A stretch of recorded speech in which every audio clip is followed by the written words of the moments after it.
Let me now go over the basics of setting up a WordPress website so you can get started right away and start building your pages that are required for the course. Log into your SiteGround account, and from the login page click on My Accounts here, and that will take you to the CPanel right here. Click on the red CPanel button. And from this main CPanel area, you want to scroll down to the auto installers and click on the WordPress auto installer. This will be a one-click install to create your WordPress site. There's a couple things that you need to avoid doing. It's pretty basic. Go ahead and read through this introductory area and then click on Install Now. So there's just a few things to avoid getting into trouble with. The version that you want to use is the latest one. Notice you can do, at the time of this recording, that was 5.3.2, 0.5, 0.4. I would choose the default one. You want to install this in a directory here. You don't want to install it in your domain that they give you. I have a domain name that I purchased, but they'll give you a name that usually has your first name and last name, or first initial last name, and then a .sgedu.site or something like that. So what you want to do is you want to just call this WordPress. And you can always add more if you make a mistake and do a WordPress 2. The site name can be MMST 110. Intro to Multimedia or Multimedia Production, whichever course you're in, or My First Website, or Course Website might be a good name, Course Website, like so.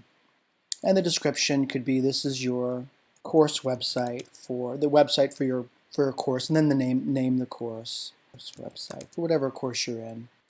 And then here under admin username, I would recommend just doing admin. If you have a good memory and you have a standard login username, you can go ahead and use that. The password, I would just do admin, admin, admin 3 times, just in case you lose it, and if you need help with it, I'll remember what it is. But if you have a traditional password, the email doesn't matter. You can leave that blank. English is the language.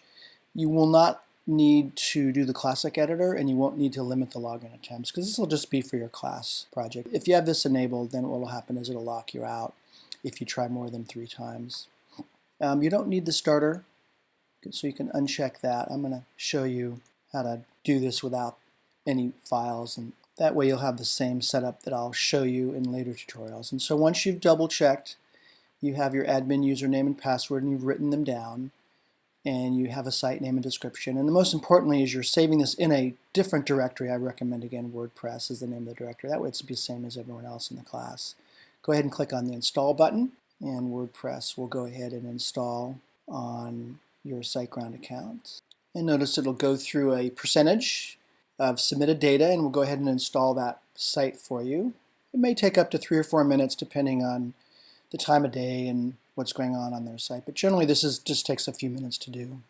Once the software has been installed successfully, you'll get this screen. I would go ahead and double check through the administrative link that everything is working okay. So click on that link and then enter your username and password just to make sure you have those correct. Sometimes there'll be a mistake in getting that. For mine, it remembered what it is already, so it didn't ask me to put it in there.